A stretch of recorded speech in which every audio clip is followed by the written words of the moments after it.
जय हिंद, वंदे मातरम। हेलो दोस्तों, आप सभी लोगों को learn with Govind sir YouTube channel में हार्दिक स्वागत एवं अभिनंदन है। आज हम बात करेंगे कक्षा 10 बहुत ही महत्वपूर्ण चैप्टर सूरदास जी का जीवन परिचय।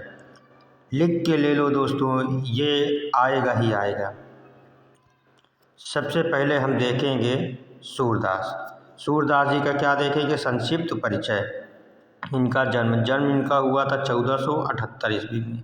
इनका जन्म स्थान रूनकता है। इनके पिताजी का नाम क्या था, रामदास सरस्वत। इनकी प्रमुख रचनाएं सूरसागर, साहित्य लहरी, सूरसरावली। कौन सी भाषा में लिखते थे, ये ब्रज भाषा। इनकी शैली मुक्तक शैली और गेय पदों में रहती थी। विशेष क्या है, अष्टझाप के जहाज एवं भक्ति काल के कवि हैं ये। इनकी मृत्यु कब हुई थी, 1583 ईस्वी में। साहित्य में स्थान कृष्ण भक्त कवियों में सर्वोच्च स्थान व वात्सल रस के पुरोधा कहलाते हैं। अब देखेंगे दोस्तों जीवन परिचय। महाकवि सूरदास का जन्म रूनकता नामक ग्राम में सन 1478 ईस्वी में पंडित रामदास के घर हुआ था। पंडित रामदास सरस्वत ब्राह्मण थे। कुछ विद्वान सीही नामक स्थान को सूरदास का जन्म स्थान मानते।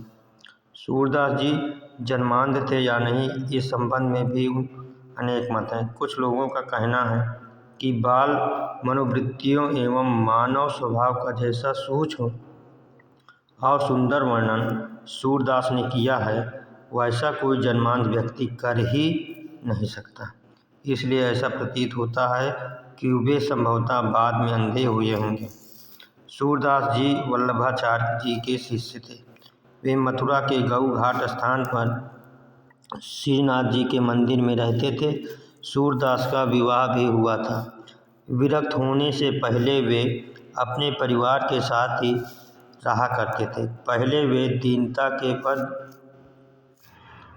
गाया करते थे, किंतु बाद में वल्लभाचार्य जी के संपर्क में आने के बाद वे कृष्ण लीला का गान करने लगे। कहा जाता है कि वे एक बार मथुरा में तुलसीदास से भेंट हुई सूरदास की, और धीरे धीरे दोनों में प्रेम भाव बढ़ गया था। सूर से प्रभावित होकर ये तुलसीदास ने कृष्ण गीतावली की रचना की थी। सूरदास जी की मृत्यु सन 1583 ईस्वी में गोवर्धन के पास पारसौली नामक ग्राम में हुई थी। मृत्यु के समय महाप्रभु वल्लभाचार्य के सुपुत्र विट्ठलनाथ जी वहां उपस्थित थे। प्रमुख रचनाएं। कृष्ण भक्ति काव्यधारा के भक्त शिरोमणि सूरदास ने लगभग 1.25 लाख पदों की रचना की थी। काशी नगरी प्रचारणी सभा की खोज तथा पुस्तकालय में सुरक्षित नामावली के अनुसार सूरदास के ग्रंथों की संख्या 25 मानी जाती है, किंतु उनके 3 ग्रंथ ही उपलब्ध हुए हैं। सूरसागर सूरदास की एकमात्र प्रमाणिक कृति है। इसके 1.25 लाख पदों में से केवल 8-10 हज़ार पद ही उपलब्ध हो पाए हैं। संपूर्ण सूरसागर एक गीति काव्य है। ऐसा काव्य गीति काव्य। सूरसरावली, यह ग्रंथ अभी तक विवादास्पद स्थिति में है। 1107 छंद हैं इसमें। साहित्य लहरी सूरदास के 118 पदों का संग्रह है। इसमें मुख्य रूप से नायिकाओं एवं अलंकारों की विवेचना की गई है। कहीं कहीं पर श्री कृष्ण की बाल लीला का भी वर्णन तथा 1-2 स्थलों पर महाभारत की कथा के अंशों की भी झलक है। भाषा शैली। सूरदास मुक्तक शैली के गेय पदों लिखते थे एवं इनकी भाषा ब्रज थी। ऐसी भाषा थी, ब्रज भाषा थी। तो दोस्तों, कैसी रही वीडियो आप लोग कमेंट बॉक्स में ज़रूर बताइएगा।